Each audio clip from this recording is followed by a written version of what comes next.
नमस्कार, स्वागत है आप सभी का एसीएन न्यूज पर। मैं हूं शाहीन खान। नजर डालते हैं खबरों पर। दुर्ग के 5वें और अंतिम बजट की सामान्य सभा में दुर्ग महापौर धीरज बाकलीवाल ने बजट पेश किया।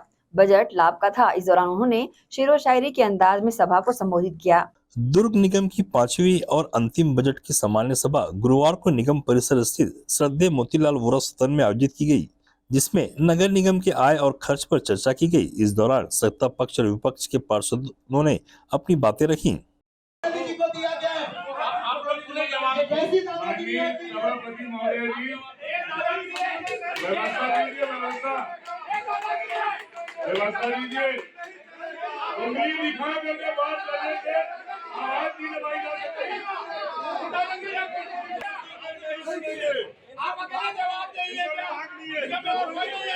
मैंने जवाब उसी प्रश्नों का दिया जो मेरे विभाग से संबंधित है। आज आप लोग सदन में आपको सच्ची बात आएंगे। इस दौरान सामान्य सभा के बजट सत्र में कांग्रेस पार्षद द्वारा दिए जा रहे जवाब का विरोध दर्ज कर भाजपा पार्षद ने अपना पक्ष रखा। इसी कड़ी में स्वीपिंग मशीन, राजीव मितान योजना, लोक कला जन जागरण में खर्च को लेकर सदन में आवाज उठाई गई। साथ ही इस दौरान एमआईसी प्रभारी अब्दुल गनी ने सामान्य सभा में निगम की विकास शुल्क बढ़ाने की मांग को लेकर अपनी बातें कही, तो वहीं भाजपा पार्षद दल ने इसका विरोध जताया, जिसके बाद कांग्रेस के वरिष्ठ पार्षद मदन जैन ने अब्दुल गनी के प्रस्ताव पर सराहनीय पहल बताते हुए सभी पार्षदों से इस विषय पर चर्चा किए जाने का निवेदन किया। और एक बात ध्यान रखो गनी भैया, जब आप अब्दुल गनी और हमीद खोकर मिलते 48,000 बोल रहे हैं मेरे पास आप बोल के आपके चुनाव के पहले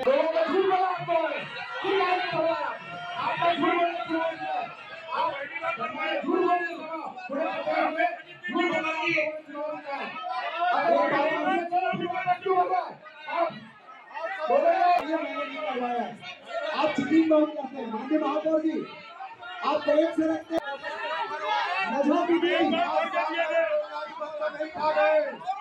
इस दौरान महापौर धीरज बाकलीवाल ने इस बजट में आगामी वित्तीय वर्ष 2024-25 के लिए समस्त स्रोतों एवं ऋण अनुदान से प्राप्ति के रूप में 4,82,50,34,000 का प्रावधान किया गया है तथा प्रारंभिक शेष 1,31,94,97,97,000 रुपए बताया गया। इस प्रकार कुल आय 6,14,45,31,000 रुपए दर्शाया गया है।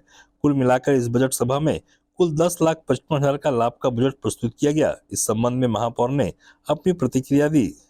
निगम की सामान्य सभा की बजट बैठक में यह बजट खुशहाली और समृद्धि का बजट है, जनता की उम्मीदों और अपेक्षाओं का बजट है। अगले वर्ष की कार्य योजनाओं के बारे में बताया गया और मेरा ऐसा मानना है कि ये शहर के लिए ये बजट अविस्मरणीय रहेगा और ये जो हमारे कार्यकाल के जो 5 बजट हमने पेश किया है वो चिरकाल तक लोग उसको याद करेंगे। 482 करोड़ का बजट पेश किया गया है। सभी विभागों को उसमें राशि दी गई है, चाहे पीडब्ल्यूडी हो, चाहे स्वास्थ्य हो, चाहे नल विभाग हो, चाहे विद्युत विभाग हो, सभी को इसमें राशि दी गई है और मैं समझता हूँ ये जनता की उम्मीदों का बजट है और जनता की अपेक्षाओं का बजट है। एसीएन न्यूज के लिए दुर्ग से नसीम फारूकी की रिपोर्ट। नगर पालिका निगम भिलाई चरोदा में बुधवार को महापौर निर्मल कोसरी ने अपना तीसरा बजट लाभ का अभिभाषण पढ़ा। वहीं महापौर के बजट अभिभाषण के साथ ही सदन में गहमागहमी का माहौल रहा। नेता प्रतिपक्ष राम खिलावन वर्मा और अन्य भाजपा पार्षदों ने इस बजट को काल्पनिक बताते हुए कहा कि इस बजट में नया कुछ भी नहीं है। नगर पालिका निगम भिलाई चरोदा में महापौर निर्मल कोसरे ने अपना तीसरा बजट अभिभाषण पढ़ा। महापौर निर्मल कोसरे ने 2024-25 के लिए 252 करोड़ का अनुमानित बजट पेश किया। बजट अभिभाषण के साथ ही सदन में गहमागहमी का माहौल रहा। नेता प्रतिपक्ष राम खिलावन वर्मा और अन्य भाजपा पार्षदों ने इस बजट को काल्पनिक बजट बताया और कहा कि इस बजट में नया कुछ भी नहीं है। महापौर ने पुराने बजट से उठाकर इसे कॉपी पेस्ट किया है। 2023-24 में अनुमानित बजट 280 करोड़ रुपए पेश किया गया था, जबकि वास्तविक आय 50% से भी कम रही। ऐसे में फिर से 252 करोड़ का बजट पेश करना एक काल्पनिक बात है। सदन में विपक्ष ने गौरव पथ में हुए भ्रष्टाचार और मिनी स्टेडियम को लेकर भी कई सवाल खड़े किए। वहीं महापौर निर्मल कोचरे व सभापति कृष्णा चंद्राकर ने कहा कि इस बजट में शहर के विकास के साथ सभी वर्गों को लाभ पहुंचाने का प्रयास किया गया है। से जो आय निगम को प्राप्त होता है 23-24 के लिए 300 लाख रुपए आय का अनुमान किया गया था, जिसके विरुद्ध में हमको 291.47 लाख रुपए आय प्राप्त हुआ है। इस वर्ष हम लोगों ने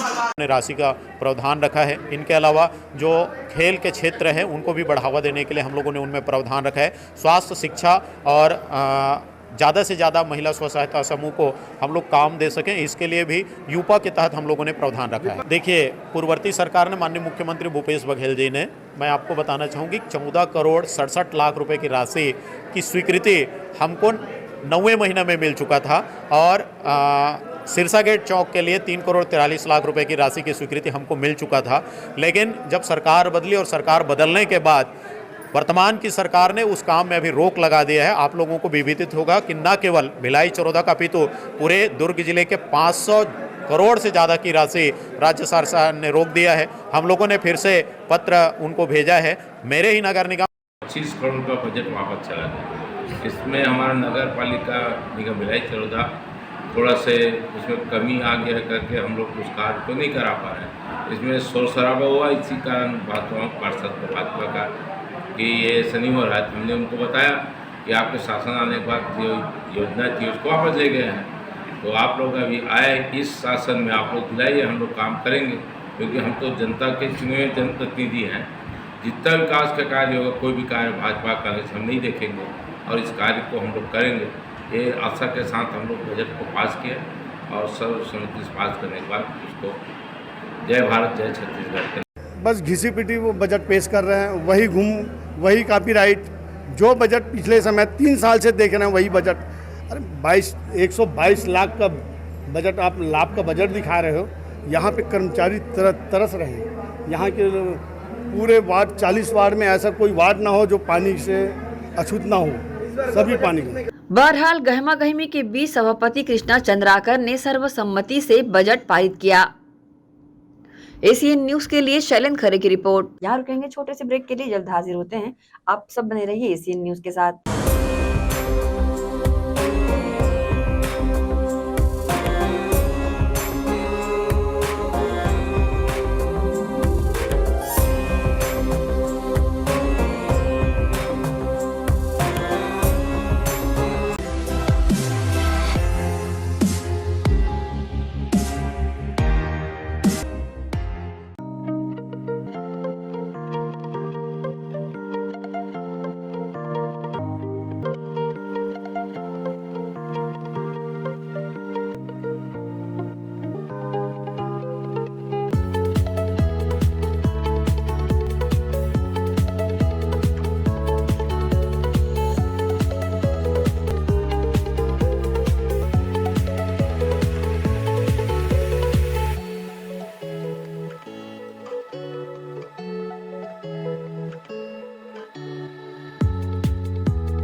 Ayurveda acupressure therapy centre.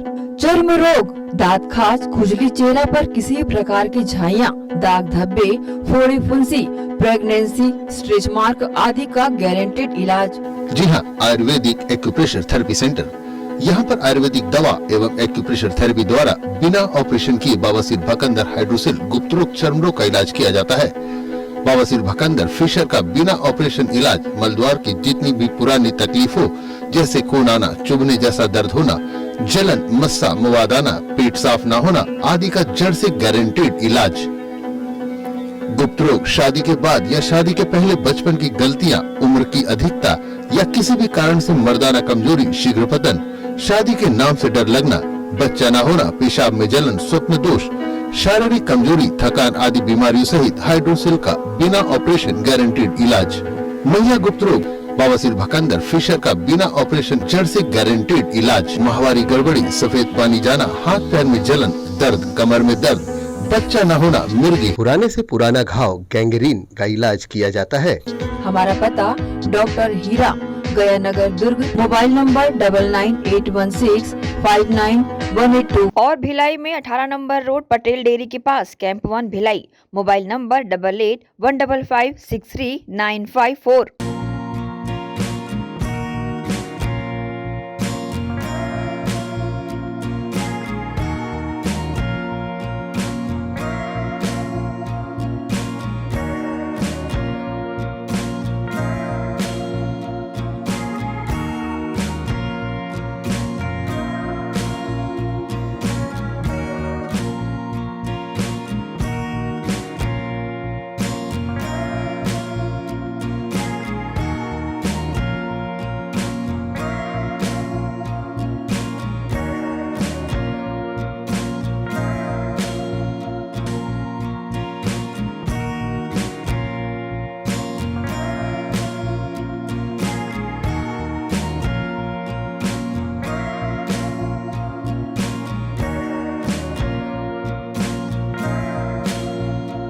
Sonalika rotavator का बादशाह, जो मिट्टी में सोना उगाता है। हम उनके सपनों को हकीकत बनाते हैं। खेती के उपकरणों में दुनिया का number 1 heavy duty range Sonalika agro solutions पेश करते हैं सोनालिका शानदार रोटावेटर ऑफर। त्योहार के अवसर पर लाखों के उपहार।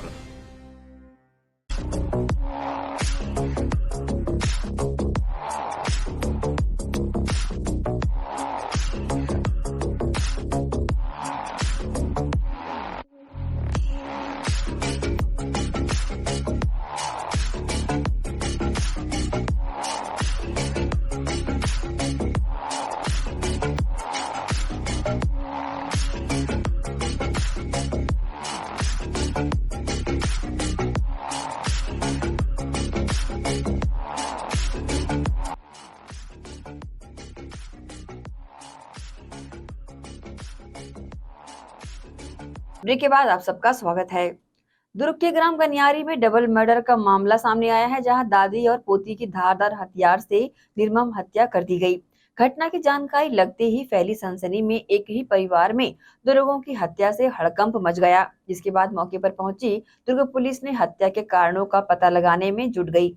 दुर्ग के पुलगांव थाना क्षेत्र के ग्राम गनियारी में साहू परिवार के 2 लोगों की धारदार हथियार से हत्या कर दी गई। इस दर्दनाक हत्या में मृतिका राजवती साहू और सविता साहू की बॉडी दर्दनाक अवस्था में मौके पर पाई गई, जिसमें आरोपी द्वारा बड़े ही निर्ममता से घटना को अंजाम देना पाया गया। जिसके बाद घटना की खबर फैलते ही मौके पर दुर्ग पुलिस पहुंची।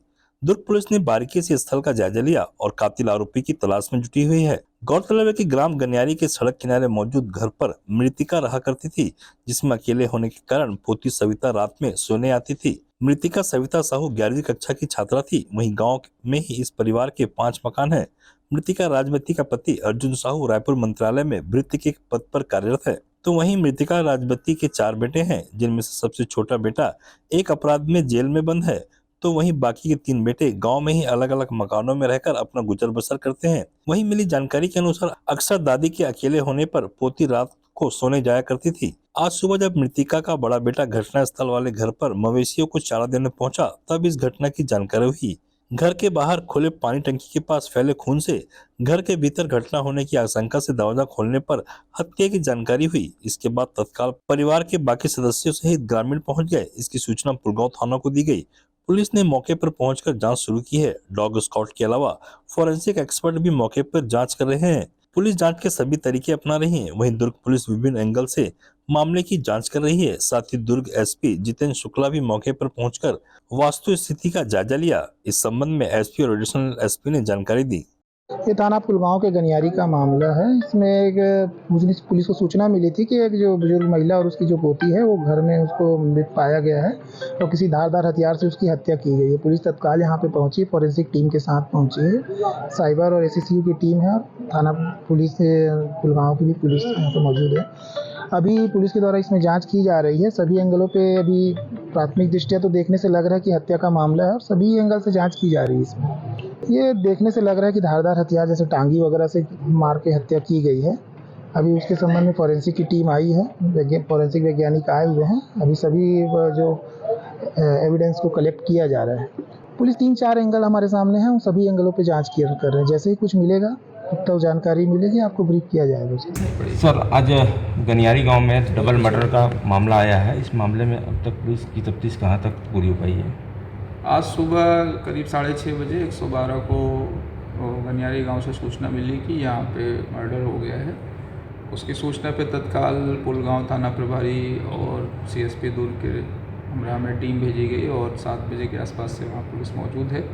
जाके मौके का मुआयना किया गया तो पता चला कि वहाँ पे 2 महिलाओं की हत्या की गई है, जिसमें एक दादी है और एक उसकी पोती है।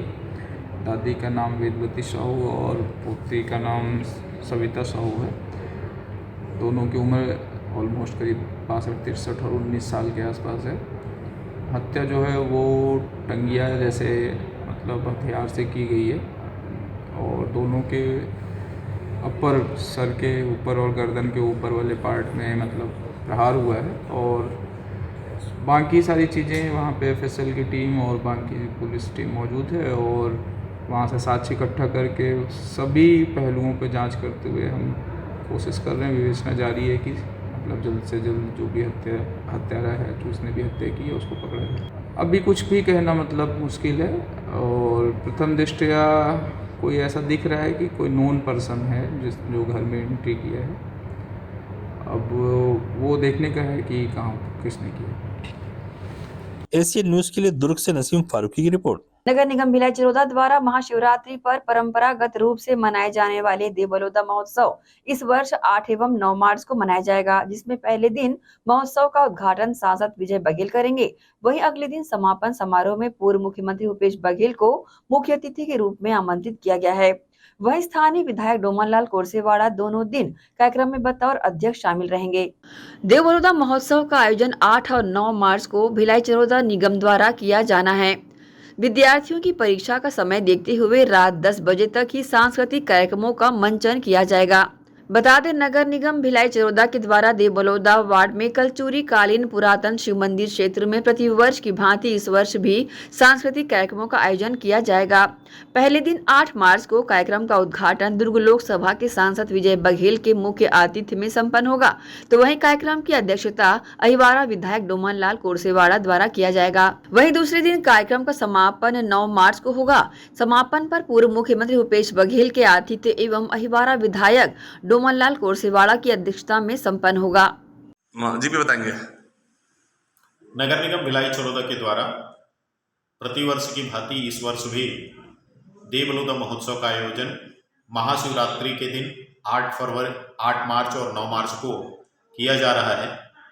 उद्घाटन समारोह में दुर्ग जिले के सांसद विजय बघेल जी और अहिवारा के विधायक कोरसेवाड़ा जी, नगर निगम के महापौर, सभापति और तमाम एमआईसी मेंबर्स, नेता विपक्ष और सभी पार्षद अतिथि रहेंगे। पहले दिन का जो कार्यक्रम है वो रंग सरोवर गरियाबंद का कार्यक्रम सुनिश्चित किया गया है। दूसरे दिन समापन समारोह में पूर्व मुख्यमंत्री श्री भूपेश बघेल जी, डोमनलाल कोरसेवाड़ा जी विधायक और शहर सरकार के तमाम साथीगण और सभी पार्षदगण उस कार्यक्रम में शामिल रहेंगे। दूसरे दिन सुनील सोनी जी का कार्यक्रम होना सुनिश्चित है। चूँकि अभी बोर्ड क्लास का एग्ज़ाम चल रहा है और उनको देखते हुए कार्यक्रम जो है संध्या 6:30 बजे से लेके 10:30 बजे रात तक ही संपन्न होगा। तो मैं आप सभी से निवेदन करता हूं कि देवलोदा महोत्सव में आप सब आएं और आप सबके ऊपर भोलेनाथ जी की कृपा बनी रहे। माननीय विजय बघेल जी सांसद का प्रथम कार्यकाल से शुरू हुआ था, जो आज भी उस परंपरा को हम लोग निभा रहे हैं। और इसमें मेला में दोनों दल के पार्षद, दोनों दल के भाजपा और कांग्रेस के नेताओं का आगमन रहता है। हम उसमें भेदभाव नहीं करते, क्योंकि जिसका शासन रहता है, जो मंत्रीगण विधायकगण रहते हैं, उसको बुलाते हैं इसलिए कि वहाँ को विकास हो। हम लोग हमेशा ये देखते हैं कि विकास कैसा होगा। विकास चाहे वो भाजपा का नेता हो, कांग्रेस का नेता हो। माननीय भूपेश बघेल जी प्रतिवर्ष आते हैं, माननीय विजय बघेल जी प्रतिवर्ष आते हैं। और माननीय भूपेश बघेल जी मुख्यमंत्री थे तो उसमें तो चौतरफा पैसा दिया गया था देवलोदा महोत्सव में, और बहुत विकास हुआ। वहाँ सौंदर्यीकरण आज देखने लायक है। ये माननीय भूपेश बघेल जी का देन है। और आशा करते हैं विजय बघेल जी सांसद महोदय से और इस कार्यकाल के जो नेता है अभी माननीय साय जी से, कि उसको धार्मिक स्थल है ऐसा देखते हुए उसको अच्छा पैसा दे और अच्छा कार्य हो, ये हम आशा करते हैं देवलोदा महोत्सव में। और हम लोग के द्वारा उसको बहुत उत्साहपूर्वक मनाएंगे। उसमें कोई दलगत नीति का समावेश नहीं रहते, उसमें सब बराबर रहते हैं। धन्यवाद। इस कार्यक्रम में सभी 40 वार्ड के पार्षद एवं गणमान्य नागरिक शामिल होंगे। इस वर्ष जिला प्रशासन द्वारा लिए गए निर्णय के अनुसार विद्यार्थियों की वार्षिक परीक्षा का समय होने के कारण कार्यक्रम का आयोजन रात्रि 10 बजे तक ही निश्चित किया गया है। देवलोदा महोत्सव कार्यक्रम के दौरान इस आदेश का पालन करते हुए सभी कार्यक्रमों का मंचन रात्रि 10 बजे तक ही किया जाएगा। एसीएन न्यूज के लिए शैलेंद्र खरे की रिपोर्ट। यहाँ रुकेंगे एक और छोटे से ब्रेक के लिए, जल्द हाजिर होते हैं। आप सब बने रहिए एसीएन न्यूज के साथ।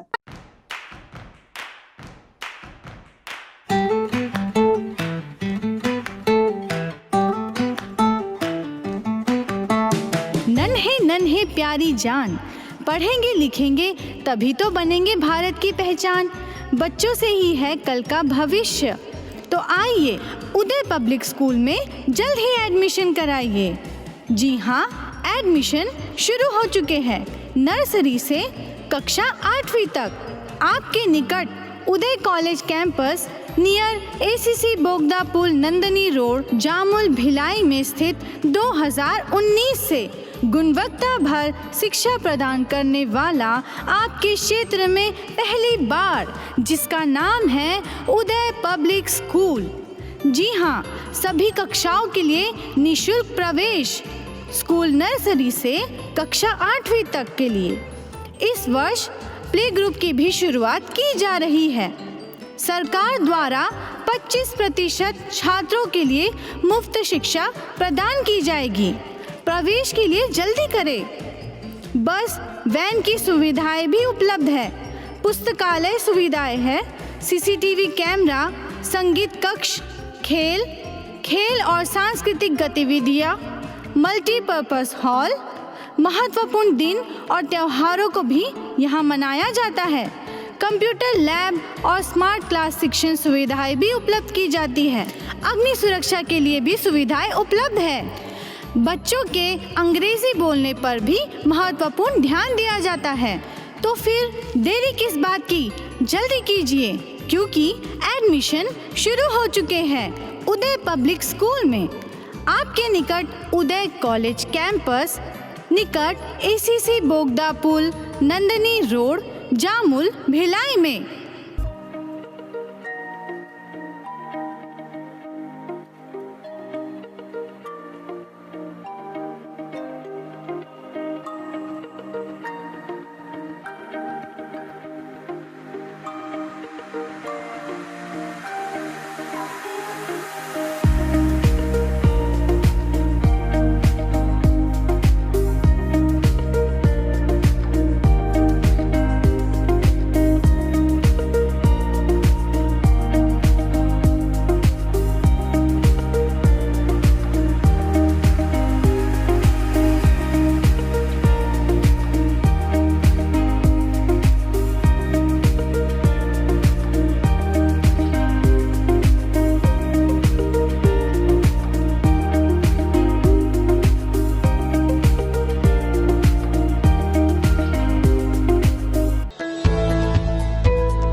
ब्रेक के बाद एक बार फिर से आप सभी का स्वागत है। देश के यशस्वी प्रधानमंत्री नरेंद्र मोदी के नेतृत्व में आगामी लोकसभा के चुनावी समर में भारतीय जनता पार्टी द्वारा उत्कृष्ट प्रदर्शन कर 400 से अधिक सीटें प्राप्त करने के लक्ष्य हेतु भाजपा के राष्ट्रीय नेतृत्व द्वारा आयोजित शक्ति वंदन अभियान के अंतर्गत मंडल स्तर पर प्रधानमंत्री वीडियो कॉन्फ्रेंस कार्यक्रम का आयोजन भिलाई 3 के मंगल भवन में किया गया। इस कार्यक्रम में भिलाई चरोदा मंडल के सभी पदाधिकारीगण, पार्षदगण एवं जिले के सभी पदाधिकारी और कार्यकर्ता शामिल रहे। विशाल कार्यक्रम इस बात का साक्षी है कि बीजेपी कैसे नारी शक्ति को विकसित भारत की शक्ति बना रहा है। 2047 तक हमारे विजनरी प्रधानमंत्री जी ने एक विजन लेके रखा हुआ है कि पूर्ण विकसित भारत होना चाहिए। तो विकसित भारत तब तक इसकी परिकल्पना नहीं हो सकती जब तक आधी आबादी है ना, जो मूलभूत सुविधाएं हैं उससे वंचित रहे। तो उसी के लिए मोदी जी ने, जब से मोदी जी ने कार्यभार संभाला है, सेवक बने हैं, प्रधान सेवक बने हैं देश के, तब से उन्होंने नारी शक्ति के लिए, मैंने नारी महिलाओं के लिए, बहनों के लिए, मतलब चाहे वो शौचालय हो, चाहे वो चंद्रयान में या फिर सूर्ययान में उनकी सहभागिता हो, हर जगह, और 33% का जो उन्होंने आरक्षण दिया है, हर जगह उनका काम चालू है। आप देखिए, जो गृहिणी है, गृहिणी भी मोदी जी की लाभार्थी बने, उसके लिए उन्होंने क्या किया है, उन्होंने राशन कार्ड प्रमुख बनाया उनको, है ना, उन्होंने आवास प्रमुख बनाया ताकि वो सशक्त हो। नारी सशक्तिकरण की जो परिभाषा है उसको सुदृढ़ करें। तो इस ओर जो हम मोदी जी की जो अग्रणी भूमिका रही है, तो उसी को लेके अभी ये 3 दिनों का पखवाड़ा चल रहा है। 4 तारीख को हम लोगों ने एक कार्यक्रम किया भिलाई नगर में, जो मैराथन रेस के रूप में रहा। कल स्कूटी रैली के रूप में भिलाई नगर विधानसभा में रहा। आज चरोदा में अतिथि के तौर पे मनीष भैया के साथ मेरे को यहाँ पे सौभाग्य मिला, दीदी का धन्यवाद। और हम लोग आज आके जो कार्यक्रम है, जो कोलकाता से बारासात से जो हमारे प्रधानमंत्री, माननीय प्रधानमंत्री नरेंद्र मोदी जी जो संबोधन कर रहे हैं, आज स्वयं सहायता समूह की बहनों के साथ उसको हम लोगों ने सुना। और जो मोदी जी ने जो कल्याणकारी जो योजनाएं बनाई हैं बहनों के लिए, वो आखिरी पंक्ति में खड़ी हमारी बहन तक पहुंचे। ये हम भाजपा कार्यकर्ता, महिला मोर्चा कार्यकर्ता, ये हम लोग इस बात को सुनिश्चित करें, इसको लेके प्रधानमंत्री मोदी जी हमेशा सुदृढ़ रहें। मैं ये बात रखना चाहती हूँ, बहुत प्रमुखता के साथ रखना चाहती हूँ। जब कांग्रेस सरकार पे आई थी, कांग्रेस सरकार का जब ये था, उन्होंने घोषणा की थी, गंगा जल हाथ में लेके उन्होंने कसम खाई थी कि हम लोग शराबबंदी करेंगे, और हमारी भोली भाली माताओं को, बहनों को उन्होंने छला था। हमारी सरकार ने कभी भी ऐसी कोई घोषणा नहीं की। इसी के लिए हम लोगों ने, आप देखा होगा कि हम लोगों ने 5 साल इस चीज को विरोध किया कि आपने गंगा जल की हाथ में लेके कसम खाई है, तो उस ओर क्यों नहीं आप बढ़ रहे हैं। हमने ऐसी कोई घोषणा नहीं की है। नहीं, शराब, आप जो कह रहे हैं, मैं उस बात से बिल्कुल सहमत हूँ। और अभी जो शराब नीति बनेगी वो बिल्कुल इस ओर रहेगा। देखिए, इस ओर रहेगा कि माताओं बहनों को जो ये पीड़ा है उसको और मतलब किस तरीके से कम किया जाए, बिल्कुल ये चीज़ देखी जाएगी। शक्ति वंदन योजना माननीय, हम सब महिलाओं के लिए खुशी की बात है कि माननीय मोदी जी ने हम महिलाओं को एक सम्मान के रूप में आज का एक कार्यक्रम किया है कि नारी शक्ति वंदन का कार्यक्रम। चूँकि इस देश की परंपरा रही है कि यहाँ पे नारी को, शिव शक्ति को, दोनों को पूजा जाता है। तो पर आज तक आज़ादी के लगभग 75-76 सालों के बाद भी महिलाओं को हमको उतना सम्मान नहीं मिल पाया था। लेकिन हम सब सौभाग्यशाली हैं कि हमारे 10 साल पहले जो हमारे प्रधानमंत्री माननीय मोदी जी है, उन्होंने महिलाओं की परेशानियों को भी समझा, साथ साथ उन्हें सम्मान देने का अवसर भी एक हमें दिया है। चाहे इतनी योजनाएं जो अभी हम सुन रहे हैं माननीय मोदी जी की, हमने सुनी कि हमें लगता है टॉयलेट से लेकर के आज राजनीति में हमको 33% आरक्षण जो हमारे सामने एग्जाम्पल भी कि छत्तीसगढ़ की लोकसभा की 11 सीटों में से 3 सीटें उन्होंने महिलाओं को दी है।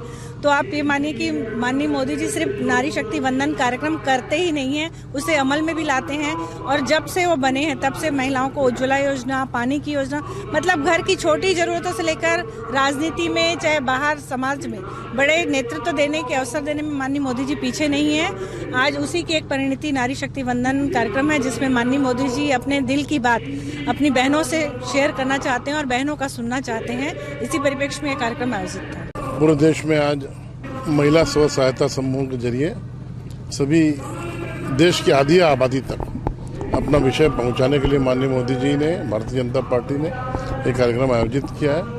और सभी जितनी भी उनकी उपलब्धियां हैं विगत 10 वर्षों की नारी शक्ति से संबंधित, जो भी महिलाओं के, चाहे जन धन योजना, राशन कार्ड में मुखिया महिलाओं को बनाने की योजना से लेकर आज तक जितनी भी योजना है वो उसका एक ब्यौरा प्रस्तुत भी कर रहे हैं। और महिला स्व सहायता समूह के जरिए ये हम सब जानते हैं कि पूरे समाज के अंदर जो आज उनका लक्ष्य है कि लगभग 10 करोड़ महिलाओं तक पहुंचना, वो इसके बगैर संभव भी नहीं है, बगैर महिलाओं के सहभागिता के। तो यह कार्यक्रम उस निमित्त आयोजन किया गया है कि लगभग 10 करोड़ महिलाओं तक पहुंचने के लिए और 30 लाख स्व सहायता समूहों के साथ सीधा संवाद उनका जो होना है। और उन्होंने एक लक्ष्य भी दिया है कि इस योजना के अंतर्गत जो विभिन्न योजनाएं चल रही, कार्यक्रम चल रहे हैं, उससे हम लगभग 3 करोड़ महिलाओं को लखपति दीदी बनाने का उन्होंने गारंटी दिया है। और जैसा आप सभी जानते हैं, मोदी की गारंटी होती है। आज शक्ति वंदन कार्यक्रम के लिए मैं प्रमुखता से हमारे आदरणीय, हमारे देश के प्रधान सेवक आदरणीय मोदी जी को दूंगी, क्योंकि बहनों के लिए हमारे मोदी जी ने सबसे पहले तो मोदी जी जब शपथ लिए तो पहले बहनों को निःशुल्क धन जन खाता का लाभ दिया। इससे हमारी बहनें बढ़ चढ़ के उनके नजदीकी गए। उसके बाद में चूल्हा से लेकर राशन सभी कुछ हमारी बहनों को देने की प्रयास किए। और अभी हमारी बहनें चूल्हा चौका करती है, लेकिन उनको अपने पैरों में खड़ा हो बोल के समूह के जरिए से उन्हें लोन भी दे रही है। और लोन देकर उनको अपने आत्मनिर्भर बनाना चाहती है कि अपने परिवार में आप भी सहयोगी बने। बीजापुर के नक्सल प्रभावित आवापल्ली थाना क्षेत्र में चिंताकुंटा स्थित कन्या छात्रावास में बीती रात भीषण आग लग गई। स्टाफ सहित 300 बच्चियों को रेस्क्यू कर बाहर निकाला गया। वही 4 साल की छात्रा लिप्सा उइगे लापता है। मौके से एक बच्ची के जले हुए अवशेष भी मिले हैं। अभी उसकी पहचान नहीं हो पाई है। ऐसा माना जा रहा है कि ये उसी का शव है। आग से पूरा कैंपस जलकर खाक हो गया। आग लगने के कारणों का पता अभी तक नहीं चल पाया है। शिक्षा के क्षेत्र में अग्रणी शैक्षणिक संस्था सचदेवा न्यू पीटी कॉलेज द्वारा विद्यार्थियों के आत्म आकलन हेतु हर रविवार को टेस्ट श्रृंखला का आयोजन किया जाता है। इस रविवार को भी विद्यार्थियों के आत्म आकलन हेतु टेस्ट श्रृंखला का आयोजन किया गया। टेस्ट के दौरान विद्यार्थियों का उत्साहवर्धन करने पहुंचे संस्था के पूर्व छात्र विकास शर्मा ने विद्यार्थियों का उत्साहवर्धन करते हुए उन्हें प्रतियोगी परीक्षाओं में सफलता प्राप्त करने के टिप्स दिए। सचदेवा न्यू पीटी कॉलेज में प्रति सप्ताह टेस्ट श्रृंखला विद्यार्थियों के आत्म आकलन हेतु आयोजित की जाती है और प्रत्येक सप्ताह जो उच्च अंक प्राप्त करने वाले विद्यार्थी हैं उनको उत्साहवर्धन करने और उन्हें सम्मानित करने संस्थान के ही पूर्व छात्र जो कि आज विभिन्न जगहों में अपनी सेवाएं दे रहे हैं उन्हें आमंत्रित किया जाता है। जी हाँ, बता दें सचदेवा न्यू पीटी कॉलेज ने अनोखी पहल की शुरुआत की है। इस पहल के तहत सचदेवा न्यू पीटी कॉलेज में जो पूर्व में अध्ययन कर चुके हैं, पूर्व में कोचिंग यहाँ पर कर चुके हैं और आज वर्तमान विभिन्न स्थानों पर अपनी सेवाएं दे रहे हैं, उन्हें आमंत्रित करके विद्यार्थियों का उत्साहवर्धन किया जाता है। इस सप्ताह की टेस्ट श्रृंखला में उच्च अंक प्राप्त करने वाले विद्यार्थियों को सम्मानित करने और साथ ही विद्यार्थियों का डाउट्स क्लियर करने पूर्व छात्र विकास शर्मा जो कि एक मोटिवेशनल स्पीकर भी है, वो यहाँ पर प्रमुख रूप से पहुंचे। विद्यार्थियों से क्लास में जाकर विकास शर्मा ने सीधा संवाद किया और उनके डाउट्स क्लियर किए। साथ ही विद्यार्थियों में गजब का उत्साह भरा। विद्यार्थी भी यहाँ पर उत्साह पूर्वक विकास शर्मा की बातें सुनते और उनके बताए हुए टिप्स पर अमल करने का संकल्प लेते नजर आए। रीज़न क्यों? हम लोगों के टाइम पर डिस्ट्रैक्शन कम था, तो इसलिए सक्सेसफुल होने में थोड़ा सा टफनेस होती है। सब लोग वैसे ही पावरफुल थे, सब उसी मोड में तैयार करते थे ना। मतलब एक बार पढ़ाई करने बैठे ना तो हर बच्चा 5 घंटा, 8 घंटा, 9 घंटे की स्पीड मार देता था। आज आप देखेंगे तो आज सारे बच्चे वो नहीं करते। आज डिस्ट्रैक्शन है, आज मोबाइल है, आज टीवी है, डिस्ट्रैक्शन है। तो आज सक्सेस के लिए बहुत सिंपल है, जो बैठ गया वो आगे बढ़ जाएगा। पहले क्या सब बैठते थे तो हम आगे नहीं बढ़ पाते थे, कंपटीशन हाई था। आज कम लोग बैठते हैं, तो जो डिस्ट्रैक्ट नहीं हुआ वही आगे बढ़ जाएगा। खेल लाइट डिसिप्लिन का है, बस बैठ गए तो सक्सेसफुल होना आसान है, मुझे लगता है। It is the most easiest time. इनके समय में अपने ही संस्थान में मुख्य अतिथि बनने का अनुभव विकास शर्मा ने इस तरह बताया। साथ ही संस्थान के डायरेक्टर चिरंजीव जैन ने भी इस पहल का उद्देश्य बताया। मेरा नाम डॉक्टर विकास शर्मा है और मैं 2004 बैच में मैंने सचदेवा में रहते हुए मैंने यहाँ अपनी पढ़ाई की थी, 12th बैच। बहुत अच्छा लगा। देखा जाए तो लाइफ का जो पहला 17 साल का जो पढ़ा होता है उसमें हम मेडिकल की तैयारी करते हैं और उसके 17-18 साल के बाद मैं यहाँ पर आ रहा हूँ। मतलब ऐसा लग रहा है कि लाइफ का वो सेकेंड फेज़ को एंट्री करके मैं यहाँ पर आया हूँ। तो वही बचपना जो हम जिस अवस्था में थे उसी अवस्था को मैं 18 साल बाद जी रहा हूँ। ऐसा लगा कि इनको जैसे हमें गाइडेंस मिला तो हम संवर गए, तो बच्चों को गाइडेंस की बहुत ज़रूरत है। अगर गाइडेंस नहीं मिलेगा तो कैसे संवरेंगे। बहुत ही अच्छी थी। मुझे अपने कोचिंग के दौरान की 2-3 चीज़ें तो बिल्कुल याद है। हमें पढ़ाने वाले उस समय हमारे टीचर भी हुआ करते थे। जैसे जैन सर के साथ भी मेरा अनुभव ये रहा कि खास तौर पर जब उस समय हमें दिक्कत थी पढ़ने के लिए, बहुत सारे क्वेश्चंस थे। ऐसा नहीं था कि घर वाले आते थे कि वो हमारा एडमिशन कराएं, खुद से आकर के पहली बार हमने यही हेल्प मांगी थी कि हमें पढ़ाई करना है। और उस समय चाहे वो आर्थिक रूप से ही क्यों ना हो, उस समय हेल्प की गई थी। हमारे साथ मेरे 2 दोस्त भी आए थे, हम लोगों ने यहाँ पर एडमिशन लिया। तो काफ़ी अच्छा अनुभव रहा। टीचर लोगों के साथ अनुभव बहुत अच्छा रहा। उस समय एक सिंह सर थे। मुझे लगता है कि मेरे लाइफ में Singh sir, AK Singh sir का बहुत बड़ा रोल रहा है। उन्होंने ही केमिस्ट्री पढ़ना सिखाया। लाइफ में पहली बार उनसे पढ़ा। उसके बाद केमिस्ट्री में ही मेरे हाईएस्ट मार्क्स भी थे उस समय के, लगभग 90 मार्क्स स्कोर किया था मैंने 100 में। All thanks to AK Singh sir. Srivastava sir को बहुत परेशान कर जैन सर को मैंने शुरू से देखा कि जैसे कि कोई संस्था रन होती है तो केवल हमें गुरु और टीचर की ही ज़रूरत नहीं होती है, हमें एक हाईली मोटिवेशन की भी ज़रूरत पड़ती है। क्योंकि एक चीज़ को पकड़ कर हम कभी आ नहीं जा सकते। तो मैं लाइन तो नहीं, लेकिन मैं हमेशा, मुझे याद है कि जब सेक्टर 8 में हम लोग की जो वहाँ पर टॉप 20 के जो अनाउंसमेंट, जो आज मैंने देखा कि टॉप 20 के अनाउंसमेंट रहते थे, तो जब स्टेज पर खास तौर पर वो जब अलग अलग स्पीकर को लेकर आते थे, अलग अलग व्यक्ति को संबोधन करते थे, वहाँ पर बुलाते थे, तो वो जो पीरियड होता था, वो संडे को दोपहर को करीब 11-12 बजे का टाइम रहता था। तो उस समय जो हर संडे को जो टॉप 20 के रैंक होते थे उन्हीं के द्वारा बोला जाता था। जैसे आज भी मैंने देखा कि टॉप 20 सर ने कहा, तो वो जो स्पेशल टाइम पर हमें ऐसा महसूस होता था कि हमें ऐसा करना है, रेगुलरिटी। काश मैं आज से वहाँ हूँ। हाँ, एक क्यू से लेके स्टेज तक का सफर 20 साल लगा। 20 साल, बिल्कुल बिल्कुल। क्योंकि वही वो पॉइंट रहता था जहाँ पर सारे स्टूडेंट के बीच में हमारा नाम आता था, वो प्राइज़ मिलता था उस समय। तो ऐसा लगता था टॉप 3 में नाम आए तो जो फीलिंग होती थी, जस्ट वो एक क्रिएटिविटी थी उस समय, जो आजकल जो इंस्टीट्यूशन स्टार्ट कर रहे हैं हम लोगों ने वो 20 साल पहले देखा कि कई लोगों के साथ में। तो वो एक बहुत बेस्ट पार्ट रहा है मोटिवेशन का हमारे लाइफ में। देखिए, आज हमारे बीच मुख्य अतिथि के रूप में डॉक्टर विकास शर्मा हैं, जो 2004 बैच के स्टूडेंट रहे हैं और वर्तमान में वो हेल्थ साइकोलॉजिस्ट हैं और एक मोटिवेशनल स्पीकर हैं। तो आज हमें ये लगा कि हम अपने बच्चों को एक ऐसे स्पीकर के सामने भी उनको सुनने के लिए रखें कि जो मोटिवेशन की बातें करता हूँ। तो आज डॉक्टर विकास शर्मा उपस्थित हैं इन बच्चों को मोटिवेट करने के लिए। बच्चों को किस तरह का इन्होंने टिप्स दिए और बच्चों ने किस तरह एंजॉय किया? बच्चों को इन्होंने मूलतः ये बताया कि भाई परीक्षा के साथ साथ जो खान पान और अपना जो लाइफ स्टाइल है वो इम्पोर्टेंट है। क्योंकि जो एज ए ह्यूमन बीइंग, अगर जो इंस्ट्रूमेंट है, जो ह्यूमन बीइंग हम खुद हैं, जो हमारा शरीर है, जो हमारा दिमाग है, अगर ये स्वस्थ नहीं रहेगा तो हम वो 3 घंटों में कैसे अच्छा काम कर पाएंगे। ये जो आपकी जो पहल है, यहाँ पर चीफ गेस्ट वही है पूर्व छात्र, तो अभी जो प्रेजेंट के जो छात्र हैं वो किस तरह का इनको मार्गदर्शन मिलता है और वो इन्हें कितना उत्साह उनमें देखा जाता है? देखिए, क्या होता है कि जो पूर्व छात्र हैं और सफल छात्र हैं, उनको देखकर जो अभी का छात्र है वो कम से कम इतना आसान्वित हो जाता है कि नहीं, सफलता मिलती है। अभी क्या है कि पूरे समाज में जो एक निराशा बच्चों के अंदर जो कॉम्पिटिटिव एग्ज़ाम की तैयारी करते हैं, कहीं ना कहीं थोड़ा इस एस्पेक्ट में रहते हैं कि पता नहीं होगा नहीं होगा, दुविधा में रहते हैं, संशय में रहते हैं। तो उस संशय को और दुविधा को दूर करने के लिए ऐसे मोटिवेशनल स्पीकर की जरूरत रहती है।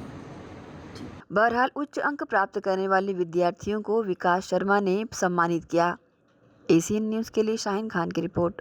इसी के साथ ही आप चलेंगे इजाजत। आप सब बने रहिए एसीएन न्यूज़ के साथ। नमस्कार।